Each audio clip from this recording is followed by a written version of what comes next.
Next important ratio is debt equity ratio. As I told you already, it is total debt equity ratio, not only term lending.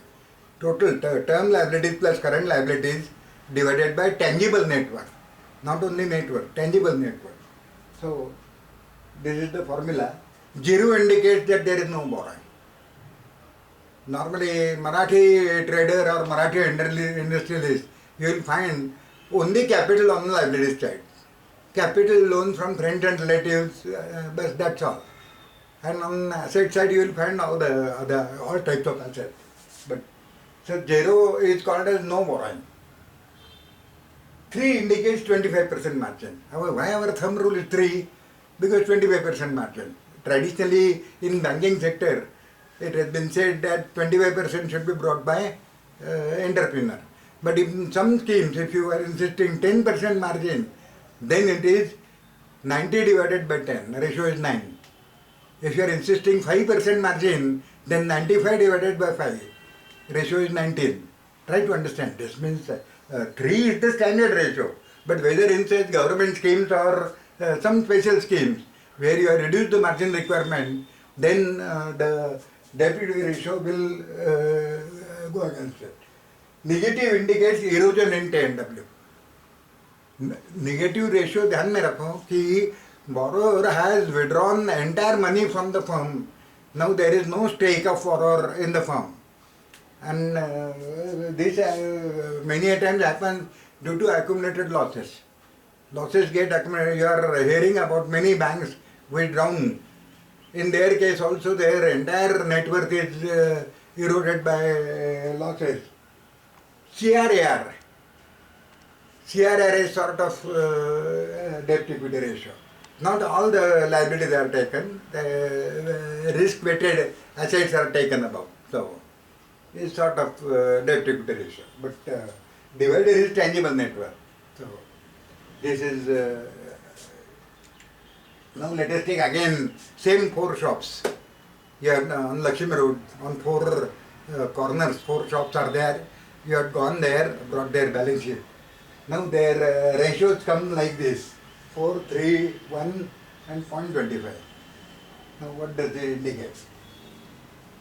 Now see, here term liability plus current liability is 80 and tangible net worth is 20.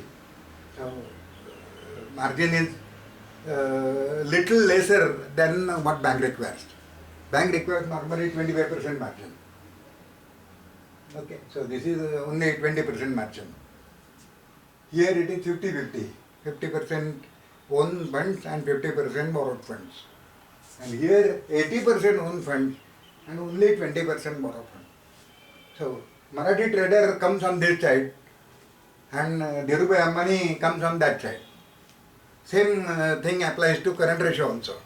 So current ratio adverse रख के काम करना और धंधा बढ़ाना यानी जिसके पास 80 रुपए है वो ये 4 गुना धंधा बढ़ा सकता है, बात ध्यान में ले लो. लेकिन ये मराठी ट्रेडर विल प्रेफर कि बस मेरा इतना काफ़ी है, but Dhirubhai Ambani will prefer to increase it 4 times by borrowing and all. So try to understand this. So, what is good and what is bad is different. What will happen to repayment capacity now, everything depends on profitability. Whether such things can be managed on thinner margin or inconvenient current ratio, yes, they can be managed. They can be managed well, but that requires the different skill. So banker insists that there should be 25% margin, but it is not always so. And sometimes at the time of renewal or 2 years down the line, situation changes. So, because you are appraising not only new proposals, but also review and renewal also. So, in review and renewal, you will find ratios have gone down. Now, debt service coverage ratio. Similar interest service coverage ratio is also calculated in our bank. What is debt service coverage ratio?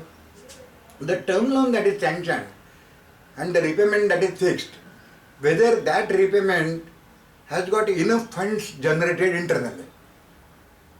That is what is debt. Funds available for repayment divided by repayment expected. As I told you earlier, repayment expected will include interest plus installment, and in case of EMI, it will be EMI into 12.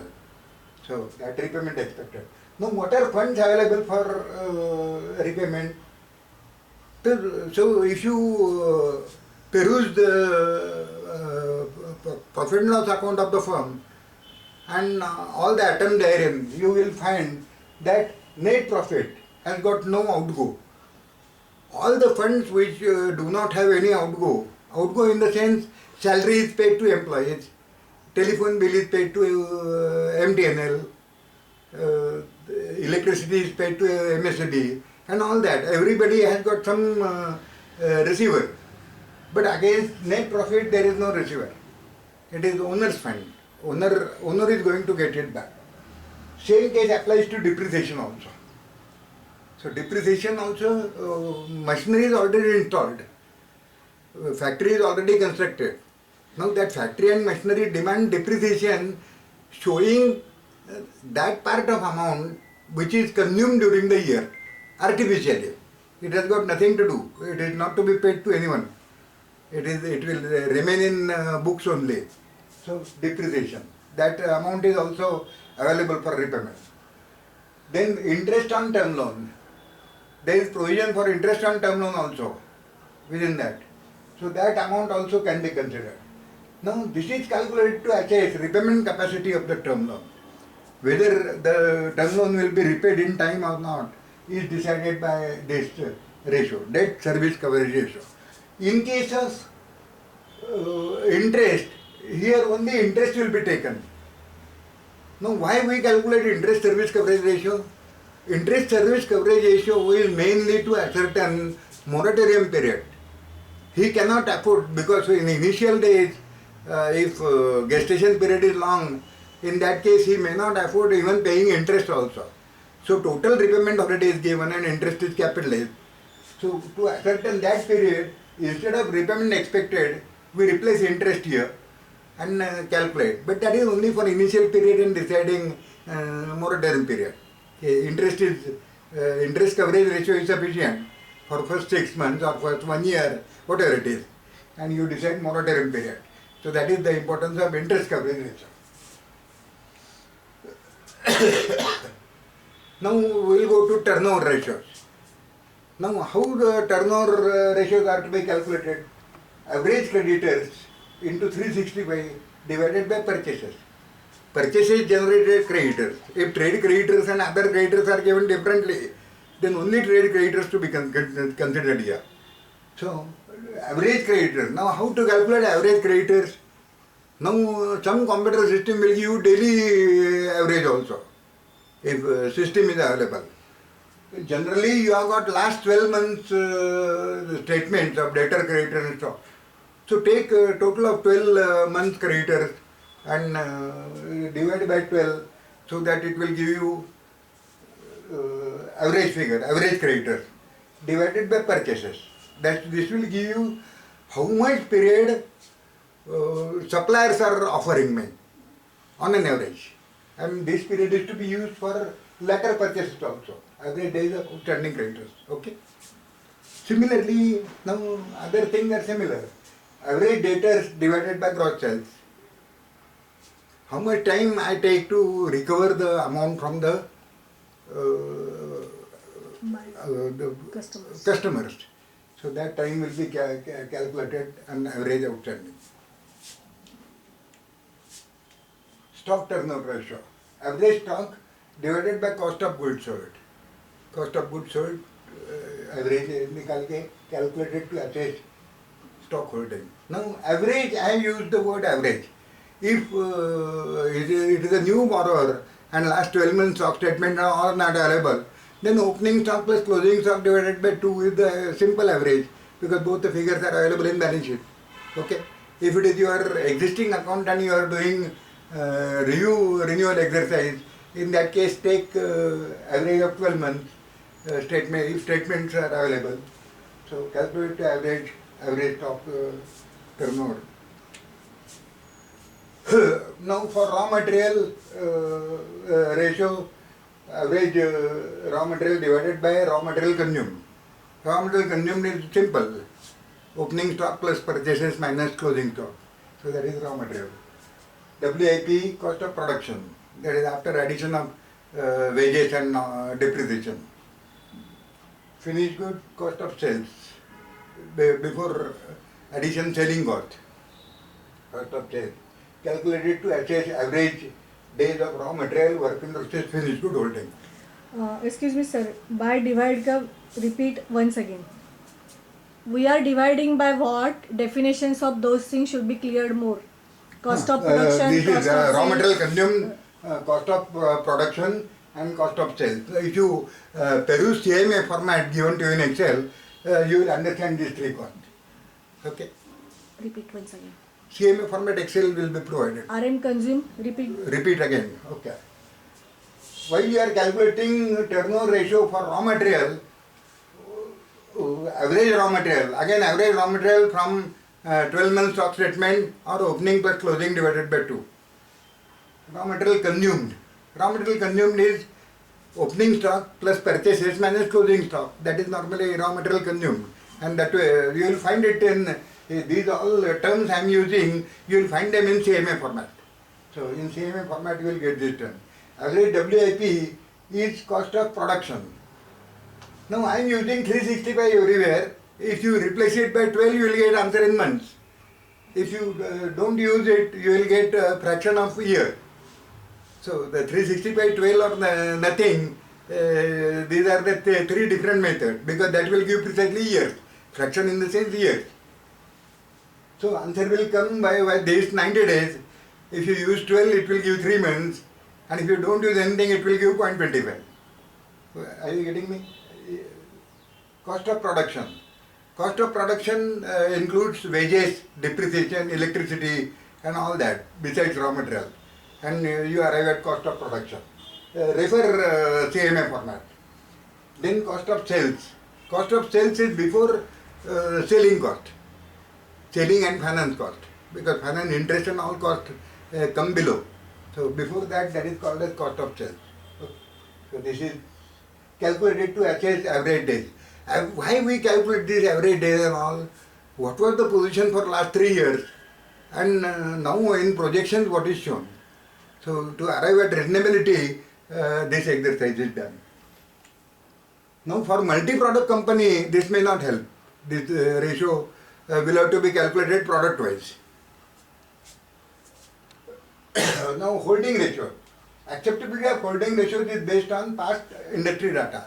Own company's past data and industry data. What others do. Technology level. If level of technology changes, these ratios will change. Source of raw material. If company is situated near raw material source and company away from raw material source, number of days will change because safety stock will be more. Marketplace. If marketplace is nearer to company, naturally even on a motorcycle product can go into the market. But if company is situated away from marketplace, in that case they will have to wait for one wagon full or one truck full of goods to be dispatched. So it depends on marketplace also. It depends on practices in market. Practice in market, जैसे पहले stock market में था कि 100 share के नीचे खरीद बेच नहीं कर सकते. अभी निकल गया. अभी 1 शेयर भी आप स्टॉक मार्केट में खरीद सकते हो. पहले 100 का लिमिट था. ऐसे प्रैक्टिस ऑफ मार्केट रह सकते हैं. आज के तारीख में भी for money market 5 crore is the batch size. You have to purchase government securities in 5 crore lot. Purchase or sell, both. So below 5 crore is your odd lot. That odd lot, how to dispose. So practice in market. Reordering quantity. Reordering quantity कितना मिलेगा? मैं truck से ही भेजूंगा. अगर आपका raw material supplier कहता है कि ट्रक फुल है तो ही दूंगा या कंटेनर फुल है तो दूंगा. Once it happened with one idli manufacturer. They went to Gujarat for the getting rice at cheaper rate. Rice was certainly at cheaper rate. If their raw material was costing 35 rupees per kg, landed cost, while in Gujarat it was 26 rupees per kg. But their condition was that you should take container full. And their container full consumption was for 2.5 years. So they cannot afford. Try to understand, reordering quantity.